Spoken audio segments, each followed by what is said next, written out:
नमस्कार सर। नमस्कार, कैसे हैं आप? ठीक हैं? सर बढ़िया, बढ़िया सर। आप हमारा सौभाग्य है हमारे पॉडकास्ट में आपने नहीं दिया। एज़ वेल मेरे लिए भी बड़ी सौभाग्य की बात है कि आपने मुझे निमंत्रण दिया और मैं दादरी से आपके सेक्टर 15 में अरे, अरे ये आपके पास आया हूँ। ये मेरे लिए बड़ी सौभाग्य की बात है। बहुत दिनों से प्रयासरत थे और आज जो है फलीभूत हो गया है। सही बात है। सर पहले तो सर बहुत-बहुत आपको कांग्रेचुलेशन। आपने 18 से ज़्यादा किताबें मैंने रिसर्च किया आपके ऊपर 18 से ज़्यादा किताबें आपने लिखी हैं, वो भी सुई, पेन और लोहे की कील से। बिल्कुल, बिल्कुल। सर तो आपने भागवत गीता भी आपने लिखी है उसके अंदर। और सर पहला सवाल मेरे दिमाग में यही है और शायद लोगों के दिमाग में भी होगा कि भागवत गीता में ऐसी क्या चीज़ है, जो लोगों को नहीं पता और लोगों को अपनी ज़िंदगी में लागू करनी चाहिए? सच बोलूँ आपको, जी, सच बोलने ही बैठे हैं सर। भागवत गीता एक ऐसा पुस्तक, ग्रंथ, काव्य, महाकाव्य और हम बड़े इस देश में पैदा हुए हैं, उस देश में पैदा हुए हैं जहाँ रामचरितमानस लिखी गई है, जहाँ रामायण लिखी गई है, जहाँ श्रीमद् भागवत गीता लिखी गई है। और ये बड़ी सौभाग्य की बात है कि भागवत गीता ने मेरी लाइफ बदली। कैसे थोड़ा बिल्कुल, बिल्कुल मैं बताऊँगा। 1987 में मैंने लिखना शुरू किया मेरी इमेज में। 2000 में मेरा एक्सीडेंट हो गया। It was very serious. Oh my God! मैं 9 महीने खाट पे रहा, 10 ऑपरेशन हुए, 14 बोतलें खून की चढ़ी, 34 बोतलें ग्लूकोज़ की चढ़ी और 9 महीने के बाद मैं चलने लायक स्थिति में हुआ। 2003 में डिप्रेशन हो गया, डीप डिप्रेशन, ज़िंदगी तबाह हो गई। All of a sudden destiny ने कुछ और लिखा हुआ था, डेस्टिनी कुछ और करवाना चाह रही थी। विधाता ने कुछ और सोच रखा था। विधाता ने कुछ और सोच रखा था कि पीयूष गोयल तेरे से मैंने ये काम करवाना है। कुछ लोगों ने कॉम्प्लीमेंट्स भी किए और वो कॉम्प्लीमेंट जब करता है तो बड़ा अच्छा लगता है, दिल को अच्छा लगता है। भागवत गीता मैंने उसने मेरे मित्र ने आपकी ज़िंदगी में मित्र बहुत अच्छे होने चाहिए। बिल्कुल। कम रहो लेकिन मित्र बहुत अच्छे होने चाहिए। कम होने चाहिए लेकिन मित्र अच्छे होने चाहिए। उसने मेरे से कहा पीयूष बहुत परेशान है। मैंने कहा बहुत परेशान हूँ। ले यार भागवत गीता लाया हूँ मैं। भागवत गीता मैंने उसको प्रसाद समझ के ग्रहण किया। प्रसाद समझ के ग्रहण करने के जिस दिन मुझे उसने दी, मैंने पहला ही चैप्टर मैंने सबसे पहले माथे से लगाया। भगवान कृष्ण ने फोटो उस पे जो है भगवान कृष्ण की है, अर्जुन की है और रक्त बैठे हैं। वो फोटो अगर मेरे से पूछे ना सबसे बढ़िया फोटो कौन सा है, तो सबसे बढ़िया फोटो वही लगता है। ऐसा क्यों? इसलिए लगता है कि उसके अंदर भाव है। उस फोटो के अंदर भाव है। आप क्या करते हैं? आप मतलब इतने शक्तिशाली होने के बावजूद वो मतलब किसी के सारथी बने हुए हैं। तो ये इस चीज़ का भाव। वो अर्जुन के सारथी नहीं, पूरे विश्व के सारथी है। हाँ, हाँ जी, हाँ जी। पूरे विश्व के सारथी हैं और जिसका ड्राइवर भगवान कृष्ण हो तो उसको डरने की जरूरत नहीं है। बिल्कुल सही। बिल्कुल निश्चित रूप से डरने की जरूरत नहीं है। मैं बिल्कुल और कहते हैं ना कि मेरा ड्राइवर बहुत अच्छा है। आप ड्राइवर रखते हैं, ड्राइवर अच्छा है तो आपको बिंदास आप सो के जाओ उसको गाड़ी के अंदर, आपको डेस्टिनेशन तक पहुंचाएगा। अर्जुन के ड्राइवर बने और वो अर्जुन के नहीं बने। भगवान कृष्ण ने 574 श्लोक बोले हैं। अरे 700 में से धृतराज ने एक बोला है, 41 संजय ने बोले, 84 अर्जुन ने बोले हैं। भगवान कृष्ण को 574 श्लोक बोलने की क्या जरूरत पड़ेगी थी? पूरी दुनिया के लिए बोले था उन्होंने। वो जो रथ पे बोले थे। जो पूरे संवाद पूरे कुरुक्षेत्र 18 दिन चला वो युद्ध। 18 दिन में उन्होंने संवाद ही किया, उसको समझाया। उसने कहा कि तेरे सगे सगे संबंधी खड़े हैं, मैं कैसे युद्ध करूं? समझाया कि सब कुछ और समझा कब कि सब कुछ मैं ही। अगर तुझे जब उसने आज्ञा वो अपना मुंह खोल के दिखाया ना, उन्होंने कहा कि सब कुछ तो आज के अंदर ही चल रहा। अर्जुन को समझ में आ गया, अरे मेरे जो योगेश्वर है मेरे रथ पे बैठा है, सब कुछ करने वाला तो यही है। बिल्कुल।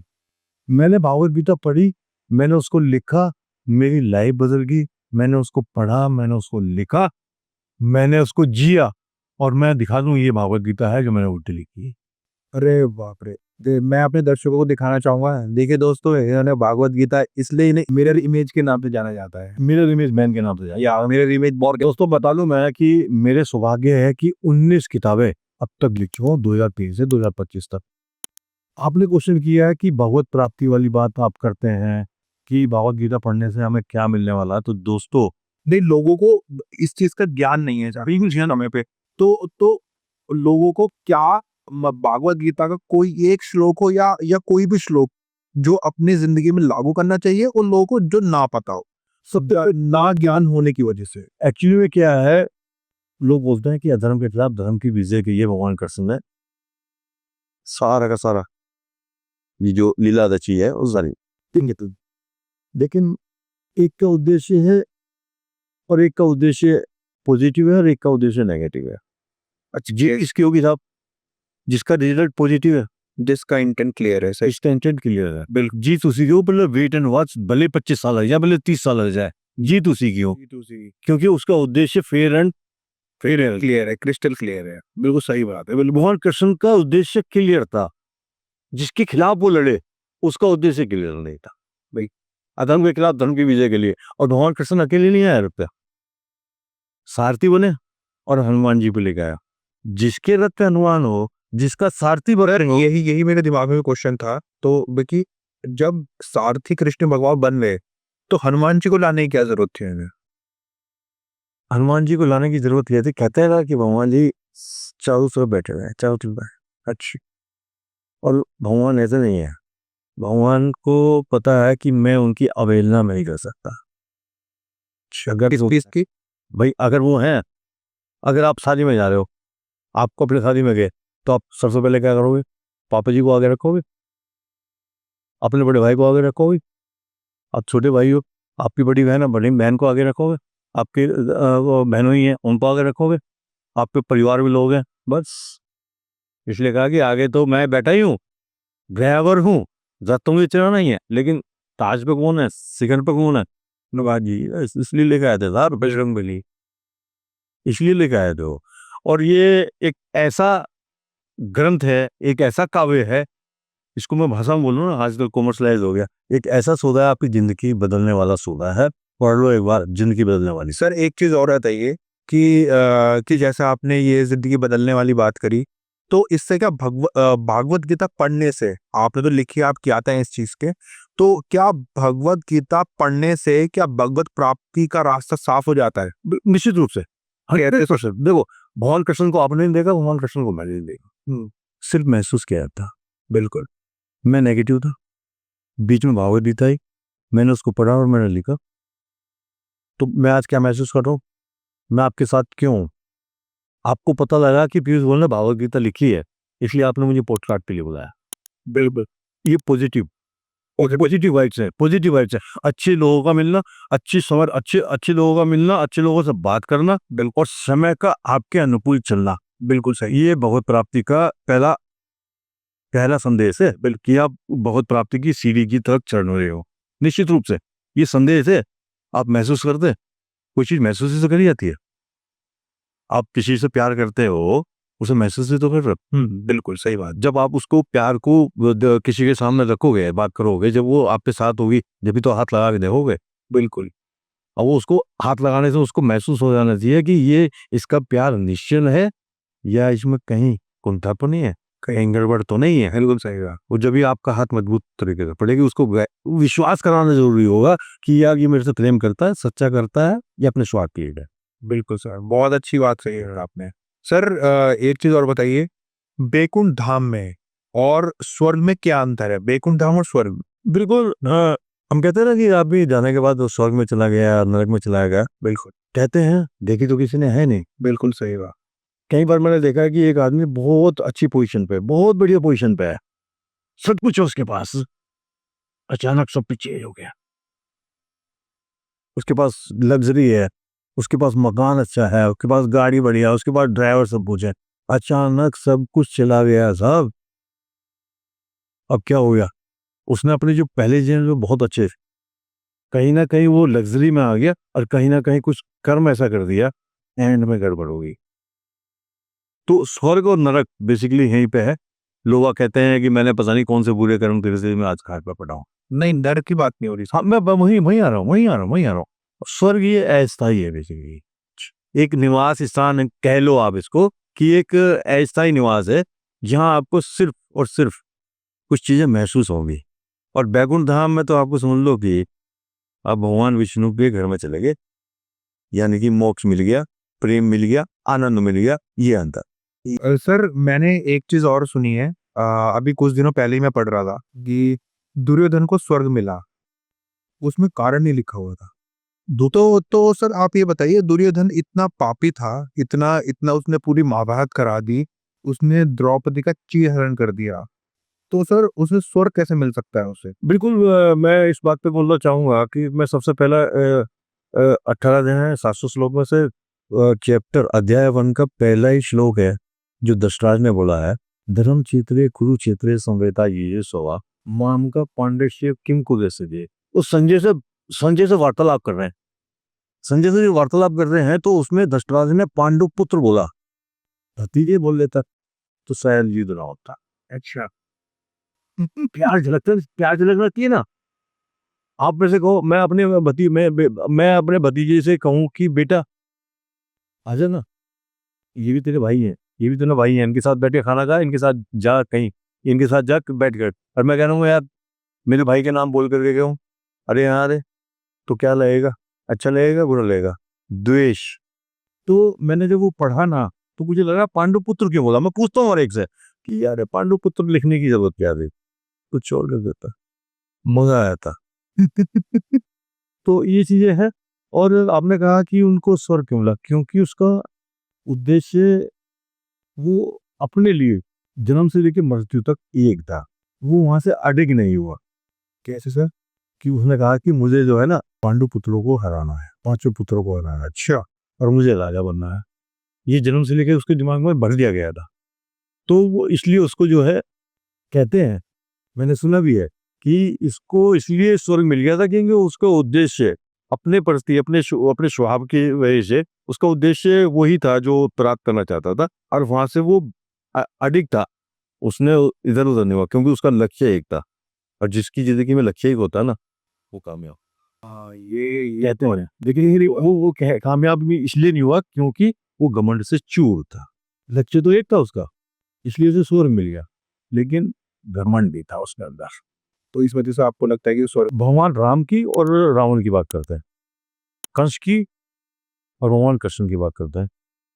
कैसे कृष्ण और कैसे कंस, रे से राम और रे से रामा, लेकिन दोनों का क्या था, उद्देश्य ठीक नहीं था। उद्देश्य ठीक है, बिल्कुल सही बात। उद्देश्य तो अगर उद्देश्य दोनों का ठीक होता ना तो स्थिति कुछ और होती था। बहुत खूबसूरत बात कही आपने सर। मेरा उद्देश्य, अगर मेरा उद्देश्य, अब आप बताओ, मैं एक छोटी सी बात बोलता हूँ आपको। भगवान कृष्ण की पूजा क्यों हो रही है? क्योंकि उन्होंने गोवर्धन पर्वत उठा लिया। किसके लिए उठाया था? आने वाली जनरेशन के लिए उठाया। जनरेशन की ताकि बर्बाद। कुछ ना हो। भगवान हनुमान जो है संजीवनी लिए आए थे लक्ष्मण जी को बचाने के लिए, क्योंकि वो भगवान राम से तो प्रेम करते ही थे, मोहब्बत करते थे, पूजा करते थे। तो लक्ष्मण के भाई को लक्ष्मण अगर चला जाता, अगर ना होता, भगवान ऐसा ना करे, तो वो वियोग देख ना पाता। भगवान जी वियोग नहीं देख पाते भगवान राम का, इसलिए वो संजीवनी वहां से वहां तक लेके आए।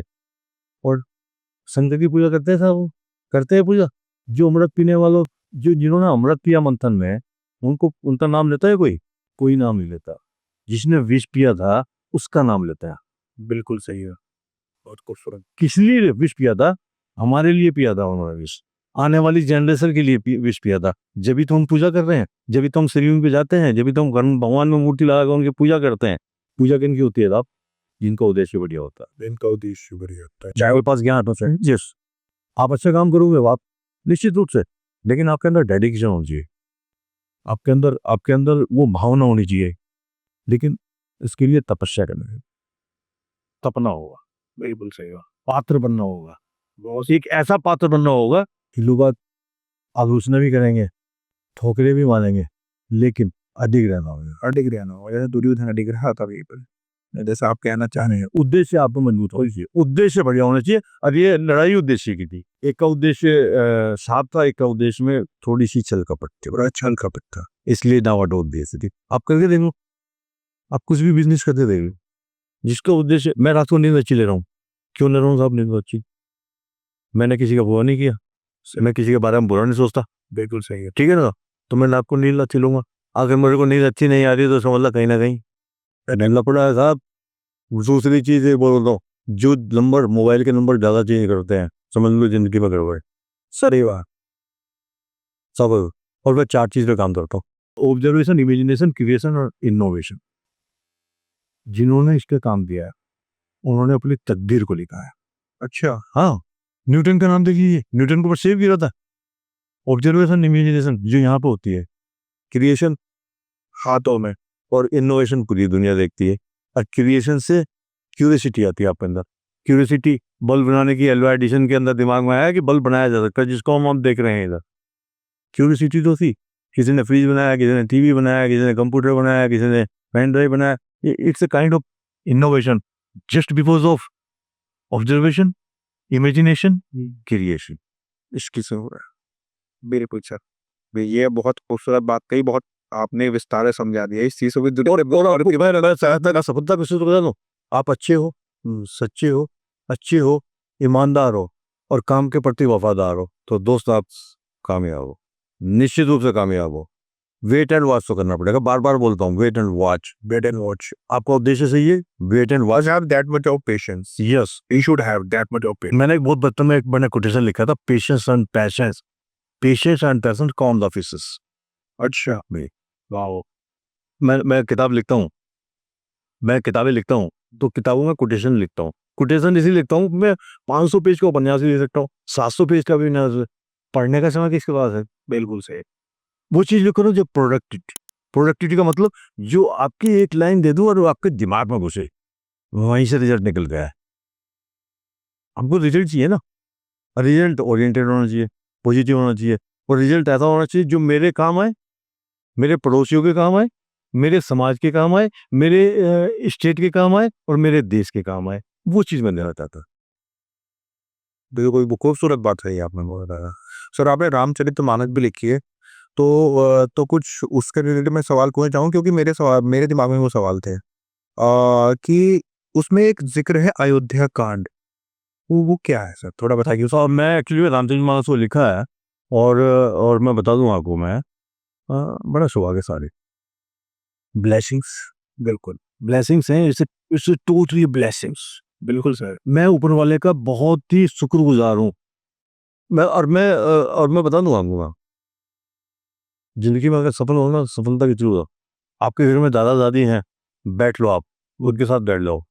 मम्मी पापा हैं, पैर छू के निकल जाओ। घर में मंदिर है, मत्था टेक के निकल जाओ। और जो रास्ते में मिले बड़े, उसका सम्मान कर दो। जिंदगी में अगर आपको पॉजिटिविटी, आपकी सफलता का राज इसी में छिपा हुआ है। अयोध्या कांड की बात करिए रामचरितमानस में, मैंने उसको लिखा है, मैंने उसको पूरा छंद, सोटे और दोहे लिखे हैं। अयोध्या कांड में जब एक ही जिक्र है, बस इतना कठिन है कि उसको भगवान राम को जो है 14 वर्ष का वनवास मिला था। माँ कैकेयी का दशरथ के जो वो मांगे थे, क्या बोलते हैं, ये क्या बोलूँ मैं, उसको शब्द नहीं है, क्योंकि भगवान, वो शब्द इसलिए नहीं है क्योंकि भगवान राम को 1 सेकंड के अंदर राज मिलने वाला था, और उसको 14 वर्ष का वनवास मिल गया। और गजब की बात ये देखिए, जब वो वापस लौट के आए तो अपनी माँ से मिलने नहीं गए, सबसे पहले कैकेयी के पास गए, जिन्होंने उनको को वनवास के जन्म दे दिया था। दशरथ जो अपने वो मांग रखे थे, वरदान देता वो मांग, उस जब भी तो वो राम मर्यादा पुरुषोत्तम राम कहलाए, भाई को मर्यादा पुरुषोत्तम, बिल्कुल जब भी कहलाए वो खुश। उन्होंने पूरी दुनिया को दिखा दिया कि मैं 14 साल वनवास में रहा हूँ, पता नहीं कैसे रहे होंगे। कि मैं भगवान हूँ तो मैं वनवास काट सकता हूँ। तो उन्होंने कृष्ण ने कहा है कि कर्म तो मुझे भी करना पड़ेगा, क्योंकि मैंने चमड़ी का हो गया। बिल्कुल सही बात। हाँ कि बहुत मैं ड्राइवर बन गया हूँ यार, बताइए। आज मैं ड्राइवर लेने जाता हूँ, 20-25 हज़ार की नौकरी मिलेगी, 15,000 की, वो 20,000 का, वो थोड़ा ड्राइवर बन गया वो। और ऐसा ड्राइवर बना है जिसने पूरी दुनिया को चमत्कार कर दिया। चमत्कारिक बात होगी। ये भी सौभाग्यशाली बात है कि हमारे सारथी कृष्ण भगवान है। मैं लिखा है, अर्जुन के सारथी नहीं, वो पूरे विश्व के सारथी, फिर डर किस बात का। बिल्कुल सही बात। सर ये बताइए, हम घर में कुछ सुंदर कांड क्यों कराते हैं? बिल्कुल, बहुत अच्छा क्वेश्चन आपका। नाम से ये सुंदर, हाँ जी, नाम से सुंदर है। बिल्कुल। हम क्यों कराते हैं? क्योंकि इसके पीछे बहुत सारे कारण बताए जाते हैं कि ये सुख शांति के लिए, समृद्धि के लिए। तो एक्चुअल कारण, क्योंकि आपने रामचरितमानस हमें लिखी हुई है, तो एक्चुअल रीजन आपके पास हो। सुंदर दिखने के लिए सुंदरकांड। अच्छा, हाँ, सुंदर ऐसा वाकई में है? हाँ हाँ, भगवान हनुमान जी को रिझाने के लिए सुंदरकांड किया जाता है, आपके आत्मविश्वास बढ़ाने के लिए सुंदरकांड किया जाता है, आपके सुख समृद्धि के लिए। और मैं बता दूं आपको, मैंने इसको महसूस किया है। मैं सोनीपत रहा 4 साल, तो वहाँ जो कम्युनिटी थी ना, मैं समझ रहा था रामचरितमानस, रामायण करवाओगे, रामचरितमानस करवाओगे तो पूरा 24 घंटे का एक समय होता है। बहुत लंबा प्रोसेस होता है। भागवत कथा कराते हैं 14 दिन का। आज की डेट में समय नहीं है, तो सुंदरकांड वहाँ हर घर में हर तीसरे दिन मुझे सुंदरकांड के लिए मिलता आया करते थे। अगला मैं पढ़ने जाया करता था। और मैं जब छोटा सा था तो मेरे ननिहाल में मेरे मामा ने सुंदरकांड कराया था। पूरी रात सुंदरकांड मैंने ही पढ़ा था। अच्छा। लेकिन बहुत छोटा था जब इतना ज्ञान नहीं था। सुंदरकांड बेसिकली कराने का पर्पज ये है भगवान हनुमान को रिझाने का। आ जाओ भगवान, घर में आ जाओ एक बात। और जिसके घर में भगवान आ गया ना, तो वो घर नहीं, हाउस और होम में क्या अंतर है? हाउस और होम, हाउस को हम यूज करते हैं और होम के अंदर HOME, उसके अंदर ओम है। ओ सही बात। हाउस को ओम बनाना है तो सुंदरकांड घर में कराना है, क्योंकि भगवान हनुमान को रिझाना है। और रिझाने के लिए आप घर में जाओ, मम्मी बोलेगा मम्मी 500 रुपये देना, तो क्या करोगे? मम्मी के गले लगोगे, प्रेम करोगे, बात करोगे, मम्मी तू ऐसी है, तेरा खाना बहुत अच्छा बनाया है। ये सुंदरकांड में वो चीजें लिखी हुई हैं जिसमें आत्मविश्वास बढ़े, आपकी बुद्धि बढ़े और भगवान से प्रेम करने का ये मंत्र। आ जाओ बाबा मेरे घर में, मुझे हाउस से होम बना।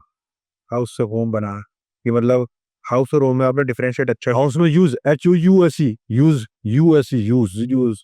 और होम में HOME, ओम। हाउस या ओम बनाना है तो भगवान को घर में। ये बहुत सही बात कही आपने सर। सर एक चीज और बताइए कि हमारी जिंदगी में समय का क्या महत्व है? समय, आप पूजा, आपने कहा कि भगवान का समय से क्या लेना देना। कितने बजे उठेंगे आप? क्या आप पूजा 12 बजे के बाद करेंगे? बिल्कुल। पूजा सुबह उठने के बाद ही करेंगे। नहाएंगे धोएंगे, कोई पूजा पर बैठ जाएंगे। 15 मिनट की, 20 मिनट की, 10 मिनट की, जैसे भी है। जैसे भी आपको भगवान को रिझाना है वो आपके ऊपर है, आप कौन से भगवान को रिझा रहे हैं, डिपेंड आप पे करता है। तो वहां पर किस चीज की थी? वहां पे समय, समय की चीज आ गई। समय इंपॉर्टेंट हो ना, कि मुझे प्रातः काल 4 बजे का जो समय है भगवान को रिझाने का सबसे ज्यादा। आप देखे हुए, आपने महसूस किया होगा, जिसने ज्यादा समय दिया उसको बहुत प्राप्ति, उसी हिसाब से। उस हिसाब से उस हिसाब से आप ज्यादा समय देंगे पढ़ाई में तो क्या होगा? आपकी, आपका ज्ञान बढ़ेगा, आपका विवेक बढ़ेगा, आपकी बुद्धि बढ़ेगी। ठीक है ना? तो जितना, अब मान लिया मैं कह रहा हूँ जी मैंने तो यार पूजा जो है ना, रात खाना खा लिया, पूजा यार अपनी वाइफ से हो गया, छोड़ यार आधे हैं पूरी कहकर, आज इसमें कुछ देने वाला था, छोड़ यार, अब नंबर पता नहीं कब आएगा। आप लाइन में लगे हुए हैं, आपके साथ कुछ नहीं हुआ, आप ठीक है ना, नहीं है तो आपका नंबर कब आएगा? दोबारा से स्टार्ट करना पड़ेगा। बिल्कुल हाँ। बहुत पीछे जाना पड़ेगा आपको। तो दोस्त, समय का बहुत बड़ा, भगवान ने कहा समय से ज़्यादा खिलवाड़ समय के साथ रहेगा तो मैं कुछ दे दूंगा तेरे को, नहीं तो फिर दोबारा से पीछे जाना पड़ेगा, फिर दोबारा नंबर लगाना पड़ेगा। और समय के लिए होता दुआ होगा। Time is very precious, time is very important. If you want to succeed in your life, you have to time को अपना बनाना पड़ेगा। कैसे, वो कैसे बनाया जाता TIME, TIME की पीछे क्या है? मीन। समय किसका है? मेरा है। तो सर इसका तात्पर्य क्या है, मतलब टाइम को अपना कैसे बनाया जाए? हाँ, वो टाइम को लेना, टाइम को हो गया। और घंटे, HOUR, घंटे पे क्या है? जा HOUR है, उसके पीछे क्या है? OUR, हमारा है, मेरा है और हमारा है। क्या है? घंटे हमारे हैं, टाइम मेरा है। यूज कर लो, फायदे में रहोगे। यूज नहीं करोगे तो वेस्ट हो जाओगे, किसी कोने में पड़े होगे। सही बात। बिल्कुल सही बोल रहा हूँ आपको मैं। यूज कर लोगे तो आप आपके घर में, मेरे 2 बेटे हैं, ये 3 बेटे हैं, जो भी है 2 काम के हैं, एक काम ही नहीं करता। क्या कहोगे? बाप बेटे को एक बार कहेगा छोटे जो काम नहीं करता, नहीं दोनों बेटों से कहेगा अपने छोटे वाले भाई को समझा दे। बिल्कुल समय पे नहीं उठता, समय पे नहीं जाता, समय पे जो काम करेगा वो अच्छा रहेगा। जिस आपको ट्रेन का टिकट मिला हुआ है, 5 बजे की ट्रेन है, तो क्या 5 बजे पहुंचेगा वहां पे? नहीं। आपकी फ्लाइट है बॉम्बे की, 5 बजे की है, तो 3 बजे चेक इन आउट, 4 बजे पहुंचोगे जब वो आपको फ्लाइट मिलेगी, अदरवाइज तो चलेगी, खत्म होगी। तो समय का सदुपयोग सही समय पर करोगे तो निश्चित रूप से सफल हो जाओगे और कामयाब हो जाओगे और इतिहास के पन्नों में अपना नाम लिखोगे। बहुत खूबसूरत बात कही सर आपने। सर एक बार बताइए, अगर हमें भगवान के दर्शन करने हो तो उसके लिए हमें क्या करना पड़ेगा? तपस्या या कौन सा तप है जो हमें करना पड़ेगा? निश्चित रूप से आपको वो भाव पैदा करना पड़ेगा, वो उसको बताना पड़ेगा कि मेरा ये भाव है, मेरा ये भाव है, जब ही दर्शन देगा, जब ही वो दर्शन देगा महसूस कराएगा। अर्जुन ने दर्शन करे, धृतराष्ट्र ने दर्शन करे, दुर्योधन ने दर्शन करे, भीष्म पिता ने दर्शन किए, उन लोगों को क्या मिला? और अर्जुन ने इतने प्यारे दर्शन किए, उस भाव से दर्शन किए कि वो उसके रथ पर आकर बैठ गए। तो भाव, बेसिकली भाव क्या है? आपके अंदर भाव क्या? आपके अंदर भाव तो बहुत, मैं दर्शन तो मैं भी कर लूं, दर्शन तो मैं भी चाहता हूँ, एक बड़े बहुत बड़े सेलिब्रिटी का दर्शन कर लूं, लेकिन भाव बढ़िया नहीं है आपका, तो मजा नहीं आने वाला। आप दर्शन कर करके सुख चले गए, आपने सेल्फी नहीं ली ना ऑटोग्राफ लिया। उसने तो उसके जो भगवान कृष्ण के दर्शन इससे बढ़िया भाव से किए कि भगवान कृष्ण खुद उसके रथ पर आकर बैठ गए। ये सब संधी बात है, ये बड़ा संदेश है, क्योंकि भाव आपके अंदर का जो है ना, जो प्रेम है, जो प्रेम ऐसा प्रेम होना चाहिए निश्चल। प्रेम एक से किया जाता है, बिल्कुल सही। मोह बहुत लोगों से किया जा सकता है, लेकिन प्रेम एक से किया जाता है। और प्रेम कहाँ से होता है? जब आपके अंदर भाव है, सही हुआ। भाव किसका था? वो विधाता है, उसको पता है कि किसके अंदर कितना भाव है। फिर कहते हैं ना, भाव, कृष्ण भगवान को पता था इसका भाव, इसका ज्यादा भाव है, इसलिए वहां बस। बिल्कुल। है, बहुत खूबसूरत बात है सर ने। सर एक चीज़ और बताइए, अब थोड़ा आपके टॉपिक पे वापस आते हैं कि सर आपने 18 से ज़्यादा किताबें लिखी हैं सुई से और ये कीलो से। तो सर ये बहुत काफ़ी पेनफुल रहा होगा आपके लिए। तो सर इस तब की इंस्पिरेशन आपको कहाँ से मिली? इसकी इंस्पिरेशन मिली बेसिकली कैसे, मैं बता दूं आपको। मैं इसे लॉन्ग बैक स्टोरी, इसे स्टोरी ऑफ 2006 की बात है, 2006 की बात है। मैंने भागवत गीता में 2003 में लिख चुका था, मैं सोनी पे चला गया, इधर चैनल में खबर छपी। उसके बाद क्या हुआ कि मुझे कृष्णा म्यूजियम कुरुक्षेत्र से बुला हुआ आया। अच्छा, कृष्ण म्यूजियम से? कृष्णा म्यूजियम के क्यूरेटर ने मुझे बुलाया कि क्यों भागवत गीता मेरे पास पूरी अच्छा, एक चीज वो बता दूं इस पार्ट के माध्यम, पॉडकास्ट के माध्यम से, भागवत गीता को सबसे ज्यादा भाषाओं में ट्रांसलेट किया गया। अच्छा, हाँ। ये तो गजब की महाभारत है, गजब का ग्रंथ है। इसको तो लोग अब अपने सिरहाने रख के सोते हैं साहब। मेरा पिलो है ना, उसके बगल में टेबल है, वहीं रखी रहती है। 3 चीज मेरी वहीं रखी रहती है, भागवत गीता, कॉपी और पेन। तो उन्होंने पूछ लिया, मैं वो प्रेस कॉन्फ्रेंस में किसी ने पूछ लिया, पीयूष जी आपने भागवत गीता उल्टी लिख दी, इसको पढ़ेगा कौन दादा? मैंने उनको कहा, वाल्मीकि जी ने मरा मरा बोला, राम राम निकला। रामायण लिख दी संस्कृत भाषा में, मरा मरा मरा मरा मरा मरा मरा राम राम निकला। संस्कृत में उन्होंने रामायण लिख दी। मेरी पूरी दुनिया को संदेश है यार, सीधे नहीं तो उल्टी पढ़ लो। मेरी लाइफ बदली तो आपकी भी लाइफ बदलनी चाहिए। लेकिन मैं हूं मैकेनिकल इंजीनियर, यांत्रिक अभियंता हूं, तो मेरे दिमाग में कहीं ना कहीं क्वेश्चन रहा, यहाँ तो क्वेश्चन रहा, अटैक किया उस क्वेश्चन ने कि पीयूष यार सच बात कर रहे हो, इसको पढ़ेगा कौन? पहले तो पढ़ने लायक स्थिति में नहीं लोग बाग, और पढ़ने के बाद उसको शीशा चाहिएगा, और टिपिकल बना दिया। फिर मैंने सुई से किताब लिखी था। अच्छा, सुई से ये वाली किताब है, देख सकते हैं आप। वाह। मैं भी अपने दर्शकों को दिखाना चाहूँगा कि देखिए, ये सुई से इन्होंने किताब लिखी है, कैसे लिखते हैं ये देने का। गजब का टैलेंट, गजब का टैलेंट सर, बहुत बहुत शुक्रिया। सुई से किताब लिखने का, और बस ये था कि मेरा स्वाति पूरा होगा, और इसको पढ़ने के लिए अब शीशे की जरूरत नहीं पड़ेगी। था इसको पढ़ने के लिए देंगे ना, इसको पढ़ने के लिए शीशे की जरूरत नहीं पड़ेगी। बहुत बढ़िया, फिर बहुत बढ़िया। भी क्या देख रहे हैं आप? बिल्कुल सर भाई, बहुत अच्छा, बहुत खूबसूरत। मैंने कहा ना 4 चीज पे काम करता हूँ। ये भी विधाता का लिखा हुआ था कि आपने उन्होंने लिखवाया आपसे? मैं कुछ नहीं हूँ साहब, नथिंग, करने वाला वही है। उसने तो मुझे वेवलेंथ दी, मैंने लिखना शुरू कर दिया। किसी ने क्वेश्चन कर दिया, मैंने उसका जवाब अपनी लिया। मैंने सचिन तेंदुलकर क्रिकेट खेलते देखा साहब 20 साल, मैंने उससे एक ही चीज सीखी है, उसने अपने बल्ले से जवाब दिया। हाँ, परफॉर्मेंस बिल्कुल सही, बिल्कुल सही। तो मेरे से पूछते थे पीयूष यार, तो मैंने पूछते थे लोग, तो मैंने भी अपनी लेखनी से जवाब दिया। सुई से किताब लिखी है। सुई से किताब लिखने के बाद मैंने मेहंदी कौन सी किताब लिखी है, मेहंदी कौन सी किताब देखेंगे आप, ये मेहंदी कौन सी किताब लिखी है? करिए। वाह, मेहंदी कौन से देखिए देखिए मैं भी अपने दर्शकों को दिखाना चाहूंगा। देखिए मेहंदी कौन से कैसे किताबें लिखी जाती है। पीयूष गोयल ने कमाल का टैलेंट दिया है। ये भी विधि का विधान था जो इन्होंने लिखा। इन्होंने ईश्वर ने की कृपा थी इनके ऊपर, तो इसे इन्होंने लिखा। और ये ये मैजिक शीट पे किताब लिखी है। अटल बिहारी वाजपेयी जी की पुस्तक है मेरी इक्यावन कविताएं, अरे वाह, उसको मैजिक शीट पे लिखा है।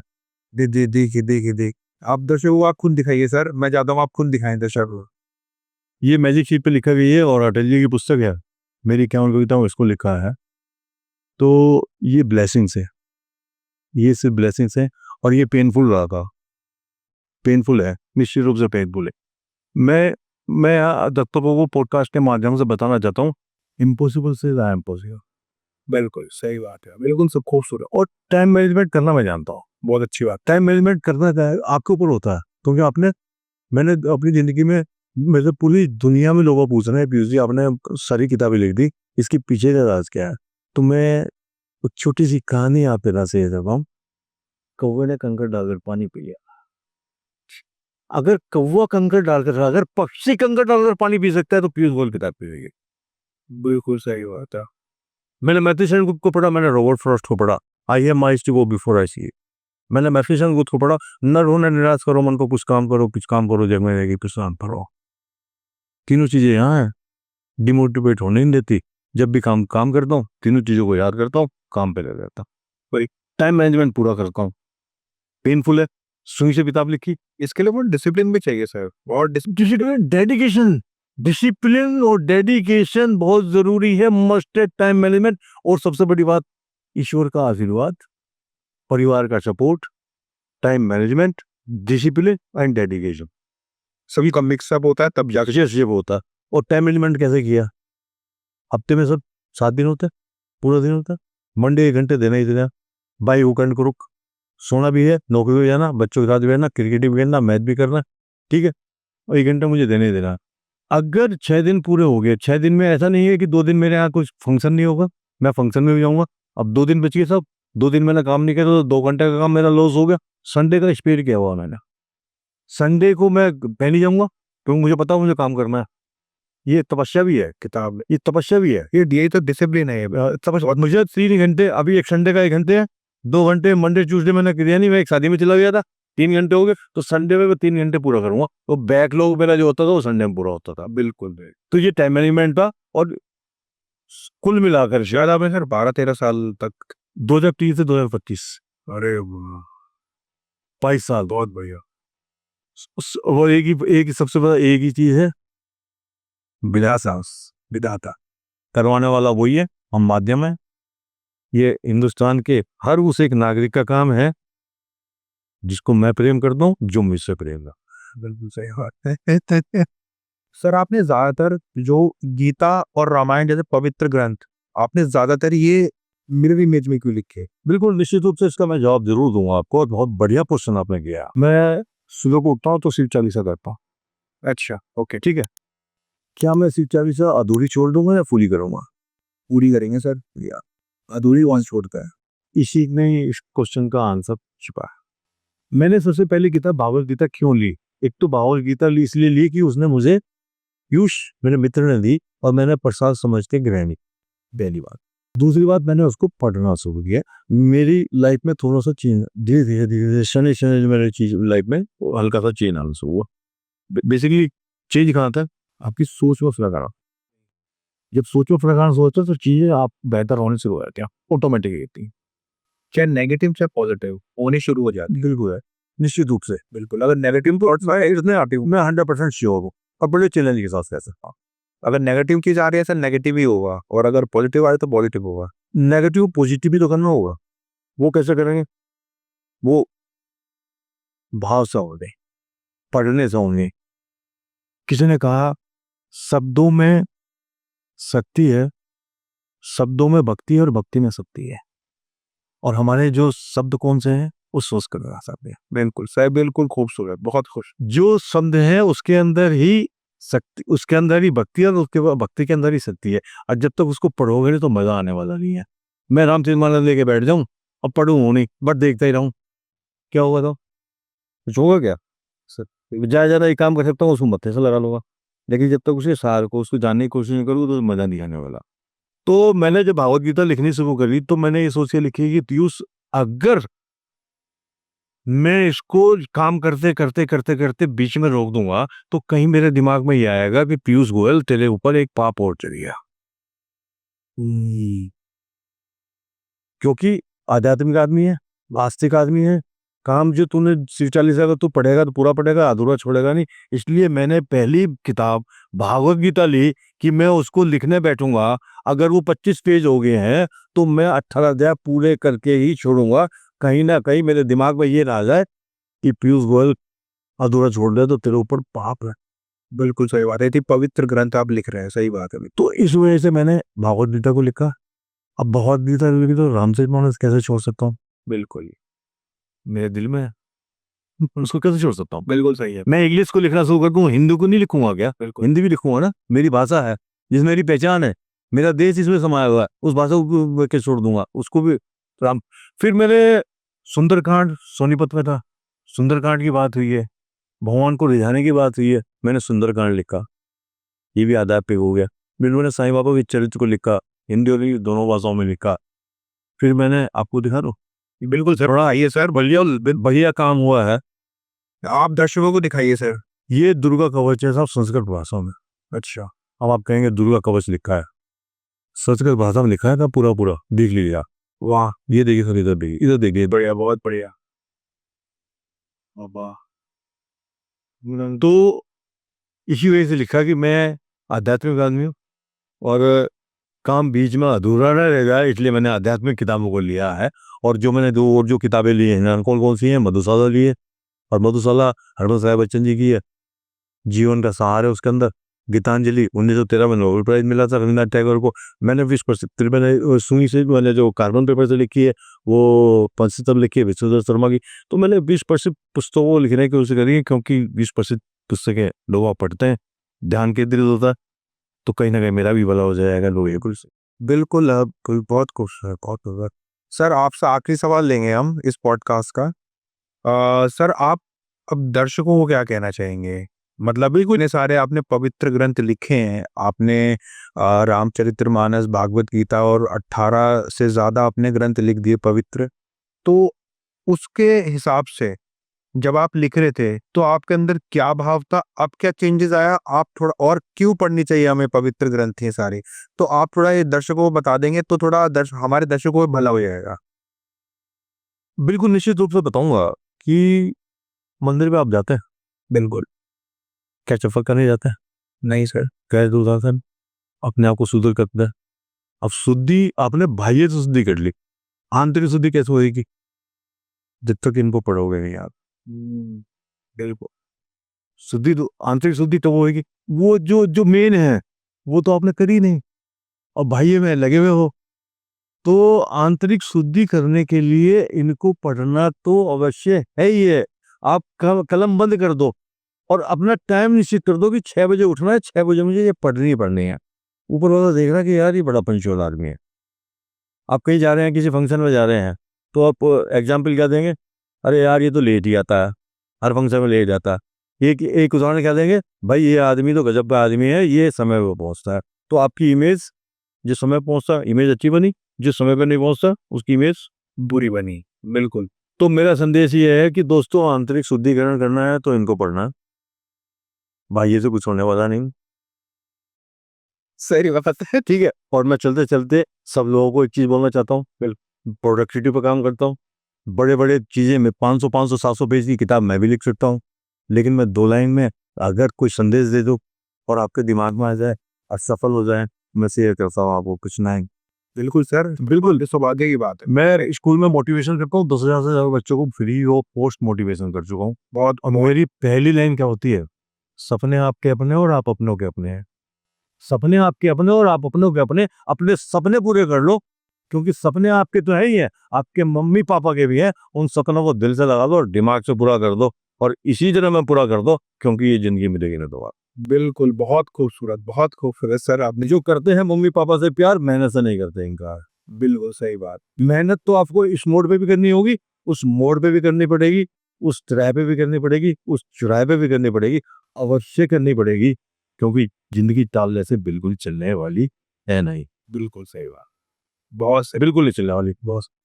और जिंदगी में जब मैं कमिटमेंट कर लेता हूँ ना, अपनी नहीं सुनता, अपनी घरवाली की नहीं सुनता, और हारना मेरी डिक्शनरी में नहीं है और काश में लिखा नहीं। Oh wow! वाओ! बहुत, बहुत अति सुंदर। और चलते चलते मैं एक चीज जो मैं हर जगह बोलता हूँ, हर मंच में बोलता हूँ, मैं एक दिया हूँ, मेरा काम है चमकना। वही, मैं एक दिया हूँ, मेरा काम है चमकना। हो सकता है मेरी रोशनी कम हो, लेकिन दोस्त दिखाई बहुत दूर से दूंगा। चमकना आपने है, डिसाइड आपने करना है। सूरज बन के चमकोगे, पूरी दुनिया में प्रकाश फैलाओगे। चांद बन के चमकोगे, रात में नजर आओगे। और तारा बन के चमकोगे, बहुत दूर से नजर आओगे। डिसाइड आपने करना, सूरज बनना, चांद बनना, तारा बनना। वो आप क्या। बहुत बढ़िया सर, बहुत बढ़िया, बहुत सर ये तो बहुत खूबसूरत बात कही आप। धन्यवाद सर, आपका बहुत-बहुत। आपने बहुत अच्छे से एक्सप्लेन किया हमारे दर्शकों को कि इन पवित्र ग्रंथों की क्या इम्पोर्टेंस है। और ये थे पीयूष गोयल जी। इन्होंने 18 से ज़्यादा किताबें, पवित्र ग्रंथ, और ये 18 ज़्यादा इसमें कि भागवत गीता, रामायण और रामचरितमानस भी इंक्लूड है। वो लिखी हैं, वो भी कील से, पेन से और सुई से। तो ये बहुत पेनफुल रहा था इनके लिए। इन्होंने अपनी सारी जर्नी शेयर करी है। तो प्लीज़ इस पॉडकास्ट को पूरा देखिए। और आपको ये अगर पॉडकास्ट पसंद आया हो तो प्लीज़ लक्ष्य नेशन को लाइक कीजिए, सब्सक्राइब कीजिए और बेल आइकन दबाना ना भूलें।